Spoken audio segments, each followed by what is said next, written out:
This channel does not promote any violent, harmful, or illegal activities. All content provided by this channel is meant for an educational purpose only.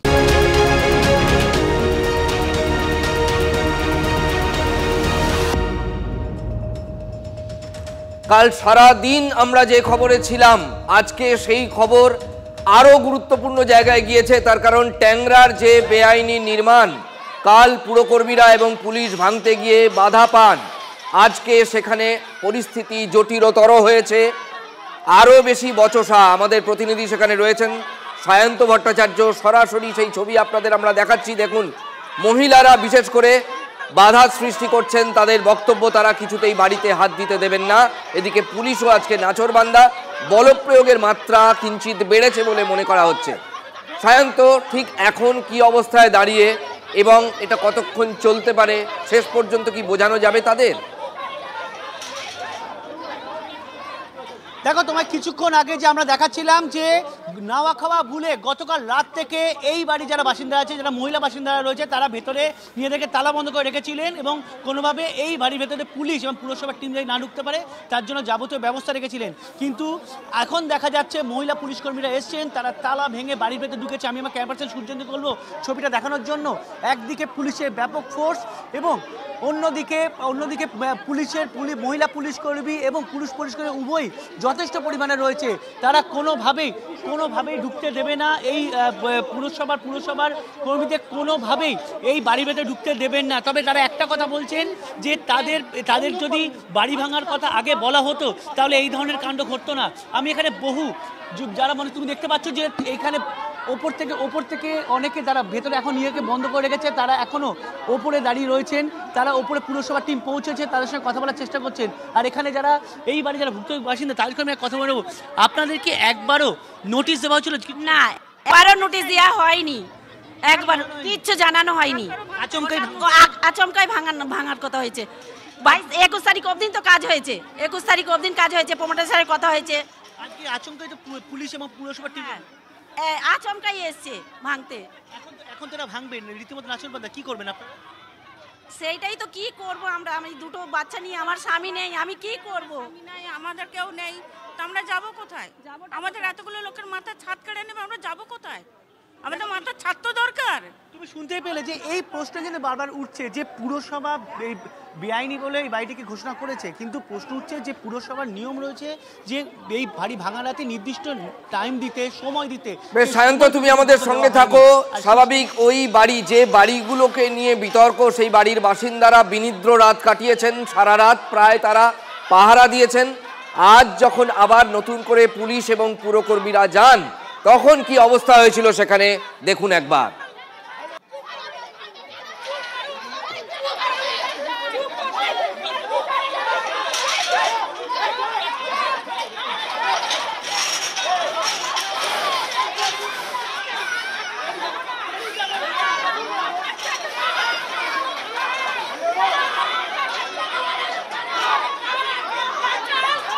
আমাদের সঙ্গে রয়েছেন আমাদের প্রতিনিধি Sayanta Bhattacharya. Sayanta, mayor Firhad Hakim, কালকেও আমরা সেই byte আবার দর্শকদের শুনিয়েছি, তিনি স্পষ্ট করে দাবি করেছিলেন যে আগস্ট মাসে এই বাড়ি, যে বাড়ি নিয়ে বিতর্ক, অর্থাৎ যে বাড়িটা হেলে পড়েছে সেটা নয়, যে বাড়িটার উপরে হেলে পড়েছে, এই বাড়ি, সাদা বাড়ি ভাঙার নোটিশ দেওয়া হয়েছিল।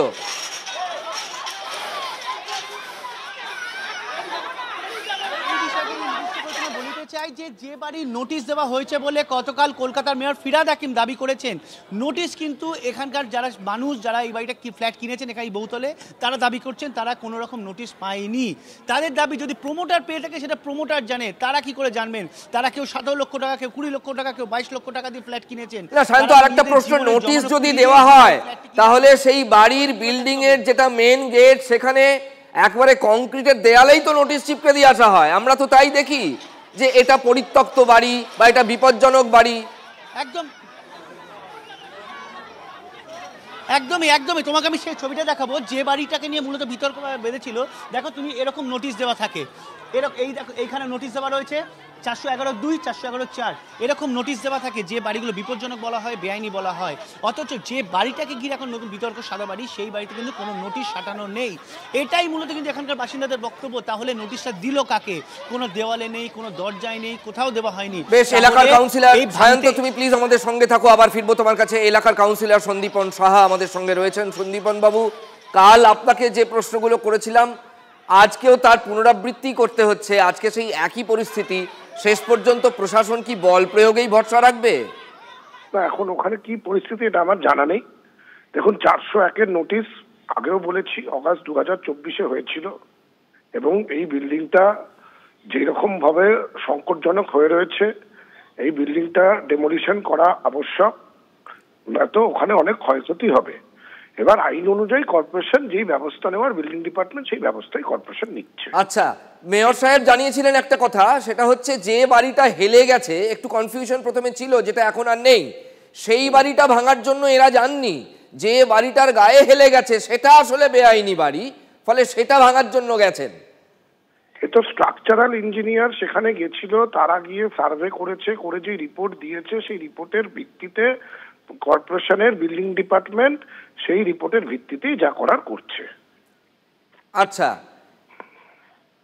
এবার আরেকটা ব্যাপার, মানে কর্পোরেশনের আইনে এমন কি কোনো সংস্থান আছে যে যারা কারণ এটা মেয়র সাহেব বলছিলেন যে তিনি মুখ্যমন্ত্রীর কাছে আবেদন জানাবেন যে যদি পুনর্বাসন দেওয়া যায় যে বাড়িটা ভাঙা পড়বে, যারা ব্যবসা করে বা ফ্ল্যাট ভাড়া দিয়েছে তাদের জন্য নয়, যারা বাসিন্দা তাদের জন্য, এরম কি কোনো সংস্থান পুরো আইনে আছে? এটা আমার ঠিক জানা নেই, এটা মেয়র সাহেবের সাথেই কথা বলতে হবে। আচ্ছা, আপনি এলাকায় যাবেন? কারণ এলাকা তো আপনারই সন্দীপন বাবু। এলাকায় তো আমি রোজই যাচ্ছি। হ্যাঁ, আমি বলছি স্পটে গিয়ে, আমি বলছি সশরীরে বোঝানোর জন্য কি আপনি যাবেন? দেখুন, বোঝাবার ব্যাপারটা তো দীর্ঘদিন থেকেই চলছে। এখন যা যা বোঝাবার, যা যা কথা বলার, সেই কথাগুলো তো তাদেরকে কমিউনিকেট করা হয়েছে। নতুন করে আর বোঝাবার তো কোনো জায়গা নেই। ওদেরকে যা যা বোঝাবার, আইনত কি কোথায় দাঁড়িয়ে রয়েছে, কি হলে কি হবে, সবই বোঝানো হয়েছে ওদেরকে। বেশ, অনেক ধন্যবাদ। আমাদের সঙ্গে ছিলেন এলাকার কাউন্সিলর সন্দীপন সাহা। সন্দীপন বাবু অন্তত যা ইঙ্গিত দিলেন, তিনি আর ওখানে যাচ্ছেন না, এটা স্পষ্ট। অন্তত তার এই মুহূর্তের কথায় এটাই ইঙ্গিত। আমরা তাকে প্রশ্ন করলাম তিনি সেখানে যাবেন কিনা, এলাকা তারই, তিনি বললেন মানে ইটস ওভার, মানে বোঝানোর পর্ব মিটে গেছে। আবার একবার দেখে নেব, আজকে যখন পুলিশ গেছে, প্রশাসনে গেছে, পুলিশ প্রশাসন যখন গেছে এবং যখন কর্পোরেশনের লোকজন গেছেন, তখন ঠিক সেখানকার বাসিন্দাদের রিয়াকশনটা কেমন ছিল দেখুন।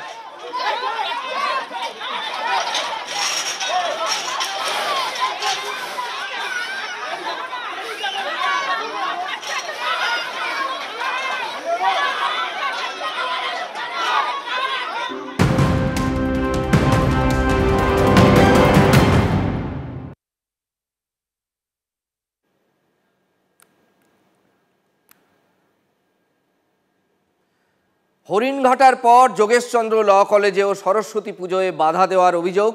তৃণমূলের ছাত্রনেতা সাব্বির আলীর বিরুদ্ধে সরস্বতী পুজোয় বাধা দেওয়ার অভিযোগ। প্রতিবাদে চারু মার্কেট থানার সামনে বিক্ষোভ এবিভিপির। খবরটা দেখুন, কালকেই ছিল, আমরা সেই খবর দেখিয়েওছিলাম। আজকের নতুন ডেভেলপমেন্ট হচ্ছে এবিভিপি আজকে চারু মার্কেট থানার সামনে বিক্ষোভ দেখাচ্ছে। আমাদের সঙ্গে রয়েছেন সুমন মহাপাত্র। সুমন, যারা বিক্ষোভ দেখাচ্ছেন তারা কি থানায় গিয়ে কিছু বলেছেন? তাদের কোনো লিখিত অভিযোগ?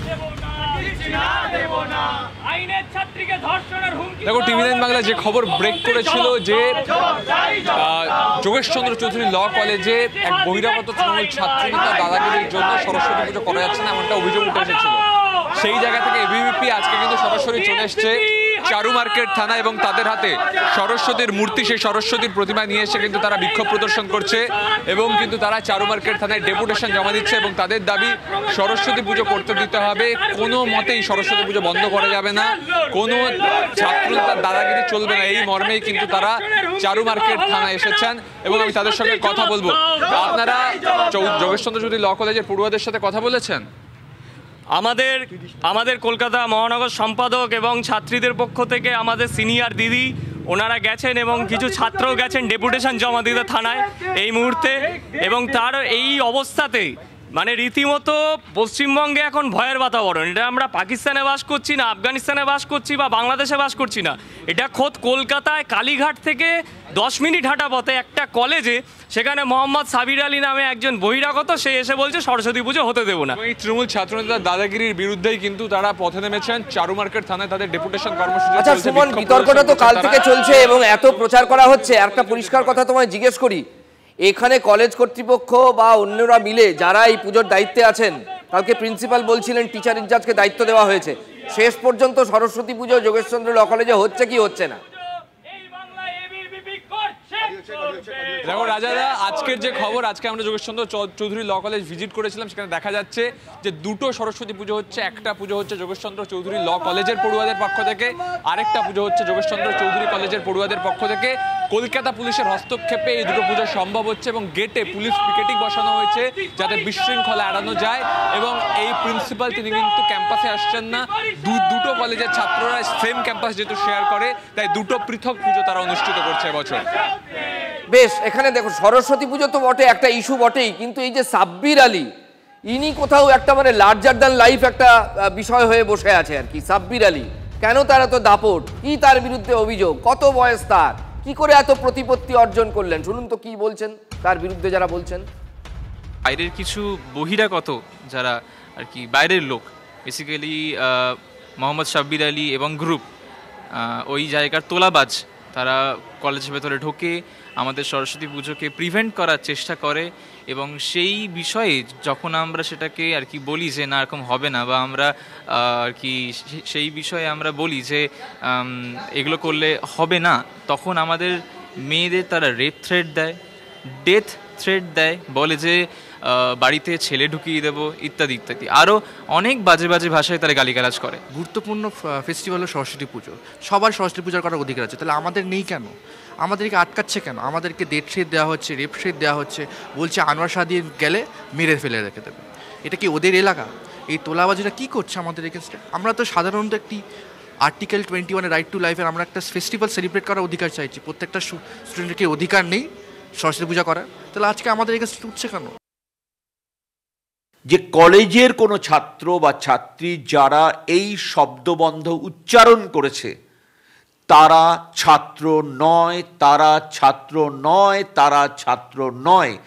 কলেজে একবার অ্যাডমিশন ফি দিয়ে ভর্তি করলে সে ছাত্র হয় না, এ কথা আমি বারবার বলেছি।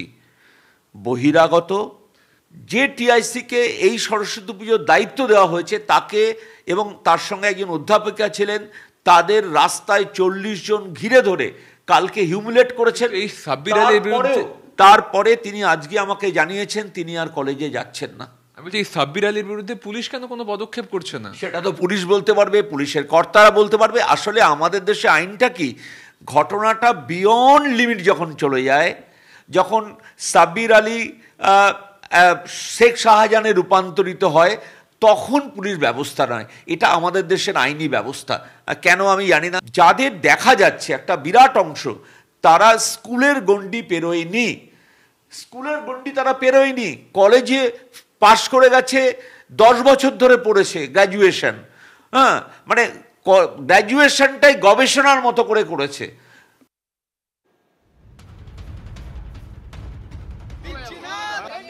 এবিভিপির যে অ্যাজিটেশন, যে বিক্ষোভ, সেই ছবি আপনারা দেখছেন।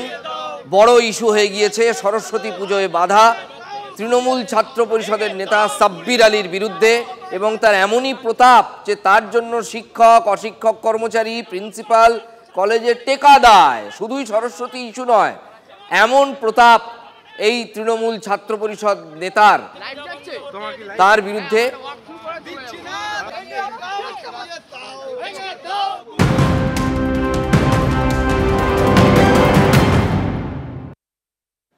বাইপাসে হাড়হিম করা হত্যাকাণ্ড, প্রকাশ্য রাস্তায় তরুণীকে পরপর চুরির কোপ, বাবার সঙ্গে বিবাহ বহির্ভূত সম্পর্ক সন্দেহে তরুণীর গলার নলি কেটে খুন, সম্পর্ক মেনে নিতে না পারায় খুন, জেরায় শিকার নাবালক অভিযুক্তের।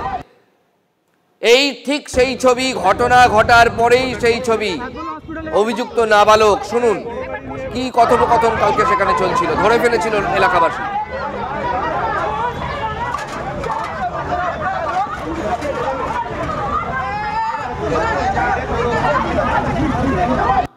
চরম উত্তেজনার একটা পরিস্থিতি তৈরি হয়ে গিয়েছিল এবং প্রায় গণপিটুনি পর্যন্ত পৌঁছে গিয়েছিল ব্যাপারটা। সুপ্রিয়, শেষ পর্যন্ত কাল রাতের ওই খুন হয়ে যাওয়ার পরের যে পরিস্থিতি, সেই পরিস্থিতিটা যদি একটু তুমি ব্যাখ্যা করো। রাজা, ইতিমধ্যেই দেখো, প্রথমেই তোমাকে যেটা বলবো যে প্রগতি ময়দান থানার পুলিশ তারা তদন্ত শুরু করেছে। এক নাবালক সহ আরো দুজন তাদেরকে গ্রেপ্তার করা হয়েছে, তাদের কাছে আদালতে পেশ করা হবে। তবে প্রাথমিকভাবে এখনো পর্যন্ত তদন্তকারীরা যেটা জানতে পারছেন যে বিবাহ বহির্ভূত একটা সম্পর্ককে কেন্দ্র করেই কিন্তু এই হাড়হিম করা ঘটনা।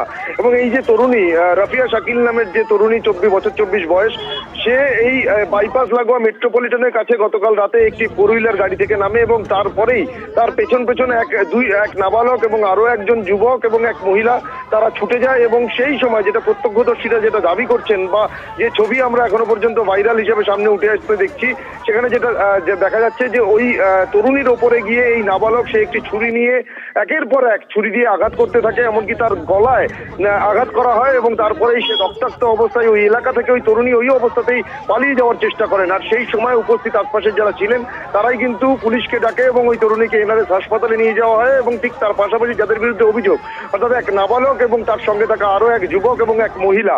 এবং যেটা জানা যাচ্ছে যে ওই যে নাবালক যার বিরুদ্ধে অভিযোগ, তার বাবার সঙ্গেই ওই তরুণীর একটা বিবাহ বহির্ভূত সম্পর্ক বেশ কিছুদিন যাবৎ ছিল এবং সেটা জানতে পারার কারণে সেই ক্ষোভের জায়গা থেকেই এই ঘটনা এমনটাই কিন্তু মনে করা হচ্ছে। এবং তারপর আরেকটা প্রশ্ন তোমার কাছে, সেটা হচ্ছে এই নাবালকের যিনি মা, তারও কি এই ঘটনায় কোনো ইন্ধন ছিল? মানে তিনি কি এনকারেজ করেছিলেন ছেলেকে? দেখো, তারও কিন্তু ওই এলাকাতেই বা ওই জায়গাতেই তার উপস্থিতি ছিল, এমনটাই কিন্তু আমরা পুলিশ সূত্রে জানতে পারছি। বা যে ছবি দেখা যাচ্ছে, ভিডিও দেখা যাচ্ছে, সেখানেও কিন্তু সেই বিষয়টা স্পষ্ট। তবে তার কোনো রকম ইন্ধন ছিল কিনা বা তিনি কোনো রকম ভাবে তাদেরকে বাধা দিয়েছিলেন কিনা বা তার ঠিক কি ভূমিকা ছিল, যদিও ওই মহিলাকেও কিন্তু ইতিমধ্যেই পুলিশ গ্রেপ্তার করেছে, খুনের মামলা রুজু করে তদন্ত শুরু হয়েছে। সেই জায়গা থেকে ওই মহিলা অর্থাৎ ওই নাবালকের মা, তার কি ভূমিকা ছিল সেটাও কিন্তু তদন্তকারীরা এখন যাচাই করার কাজ চালাচ্ছেন। এদেরকে আজকে আদালতে পেশ করার পর হেফাজতে নেওয়ার আবেদন পুলিশের তরফ থেকে জানানো হবে। শুধুমাত্র বিবাহ বহির্ভূত সম্পর্কের জায়গা থেকেই এই খুনের ঘটনা ঘটলো, এই হাড়হিম করা ঘটনা ঘটলো প্রকাশ্য রাস্তাতে, নাকি এর নেপথ্যে অন্য কোনো কারণ রয়েছে সেটাও কিন্তু জানার চেষ্টা করছেন তদন্তকারী আধিকারিকরা। তবে আরো একটা বিষয় রয়েছে রাজা, যে গাড়িতে করে ওই তরুণী এসেছিলেন বলে ওই এলাকাতে প্রত্যক্ষদর্শীরা দাবি করছেন, সেই গাড়িটি কিন্তু ঘটনার পর এলাকা ছেড়ে পালিয়ে যায়। ওই গাড়িতে চালকের আসনে কে ছিলেন বা ওই গাড়িটি কে চালাচ্ছিলেন সেটাও কিন্তু জানার চেষ্টা করছেন তদন্তকারী আধিকারিকরা। রাজা, বেশ, সুপ্রিয়, অনেক ধন্যবাদ। এই ঘটনায় যারা প্রত্যক্ষদর্শী, সেই সময় যারা একটু দূরেই দাঁড়িয়েছিলেন বা দেখেছেন, তারা কি বলছেন শুনুন। একটা শর্ট ড্রেস পরে এক পাই হিল নেই, চুল এবড়ো খেবড়ো এরকম অবস্থায় হেঁটে যাচ্ছে। তো সবাই ভাবলো যে এরকমভাবে কেন হাঁটছে, কোনো কিছু হয়েছে কি না। তো খুব একটা কেউ আমরা নজর দিতে যাইনি, কারণ আমরা সবাই ভেবেছি মেবি ড্রাঙ্ক, ওর জন্যই ফ্যামিলিতে হয়তো প্রবলেমস হচ্ছে। তারপর যখন উনি একটু এগিয়ে গেছেন, তারপর 3-4টে লোক ছিল, তাদের থেকে জলের বোতল নিয়ে মুখ ধোয়। এবার যখন মুখ ধুতে গেছে তখন আমরা তাকাই, তখন দেখি যে ওর মাথায় আঘাত রয়েছে, মানে দাগ রয়েছে, আঘাতের চিহ্ন। তখন আমরা ভাবি যে কোনো একটা কিছু হয়েছে। তখন আমরা এগোতে যাব, তখনই যে আর 3টে ছেলে বেরিয়েছিল ওই গাড়ি থেকে, ওর মধ্যে থেকে একজন খুব দৌড়ে এগিয়ে যায়, এগিয়ে একটা ছুরি নিয়ে হাতের মধ্যে দুবার মারে। আর যখন মারে তখনই জামাটা ছিঁড়ে হুড় করে রক্ত বেরোনো শুরু হয়। যখন আমরা ওর কাছে এগোনোর দিকে যাই, তখন দেখি যে ওর গলার এখান থেকে পুরো কাটা, হুড় করে রক্ত পড়ছে, মাথা ফাটা, হাতে ওরকম 2 হাতেই কাটার দাগ, রক্ত বেরোচ্ছে। মানে ও যে বাঁচবে না সেটা দেখেই বোঝা যাচ্ছে, এত বাজেভাবে ওকে মারা হয়েছে ওই মুহূর্তে। তারপর ওকে কোনো মতে একটা ক্যাবে করে হসপিটালে পাঠানো। যে আরেকটা মহিলা গাড়ি থেকে নেমেছিল, সে হলো ওই ছেলেটার মা, পরে জানা যায়। সেই মহিলাটা ছেলেটাকে বাঁচানোর জন্য, মানে বাঁচিয়েই যাচ্ছে, আটকে যাচ্ছে, তখন বলে যে আমার ছেলে কোনো দোষ করেনি, আমি কোনো দোষ করিনি। এটা কন্টিনিউয়াসলি চলছিল। ও আমাদের প্রথমে অ্যাট্যাক করেছে, মেয়েটা অ্যাট্যাক করেছে বলে আমরা মেরেছি। কিন্তু ওখানে যে ইসলামের বাচ্চাগুলো ছিল, বা আমরাও নিজেরা দেখেছিলাম চোখের সামনে, যে ও মহিলাটা নিজেই নিজের হাত দিয়ে ছুরি নিয়ে নিজের হাত কেটেছিল সবার সামনে ওখানে দাঁড়িয়ে। তো সেখানেই প্রমাণ হচ্ছিল যে ওরা ইচ্ছা করে ওটা মারবে বলে ওই জায়গাটাতে নিয়ে গেছিল। মানে এরকম একটা ঘটনা সন্ধেবেলা, সন্ধেবেলা 8টা 8:30 ওরকম আমাদের কলকাতা শহরে খুব একটা রাত্রির নয়। আরজি করের ঘটনা, তারপর যা যা ঘটনা হচ্ছে, সেখান দিয়ে বোঝাই যাচ্ছে যে কলকাতা শহরে মেয়েরা কোনো মতেই সেফ নয়। এখন দাঁড়িয়ে মনে হচ্ছে মেয়ে বা ছেলে সেটা উভয়ই, কারণ এখানে অ্যাসল্ট কিছু করা হয়নি, ওরকমভাবে মারা হয়েছে, আর খুব বাজেভাবে মারা হয়েছে, সেক্সুয়ালি অ্যাসল্ট কিছু করা হয়নি। কিন্তু সেখান থেকেই প্রমাণ হচ্ছে যে কেউই সেফ নয় কলকাতায়, আর মেয়েরা তো একদমই সেফ নয় কলকাতায়। প্রকাশিত হলো অবসরপ্রাপ্ত এনএসজি কর্তা দীপাঞ্জন চক্রবর্তীর পঞ্চম বই, নাম তার আবার কমান্ডো। সেনাবাহিনী, এনএসজি, গোয়েন্দা সংস্থা, রয়ের বহু সদস্য দেশের জন্য প্রাণ দিয়েছেন, যাদের অনেকের কথাই দেশবাসী জানেন না। সেই বীর শহীদদের নিয়ে নতুন বই লিখেছেন দীপাঞ্জন চক্রবর্তী। প্রকাশক বসাক বুক স্টোর। অ্যাকচুয়ালি আমাদের যে জগৎটা, যে স্পেশাল ফোর্সেস বা কিছু সিনেমা লোকে দেখে যেগুলো অত্যন্ত গাঁজাখুরি সিনেমা, আসল ঘটনাটা কি, আসল কারা কি জন্য করে, কেন করে, এই নিয়ে কথা। কারণ আমাদের কথা তো কেউ জানে না। যে শহীদরা চুপচাপ মারা গেছে অজানা, তাদের কথা কে বলবে? তাদের কথা নিয়ে, আমাদের জীবনটা নিয়ে, এই বইটা।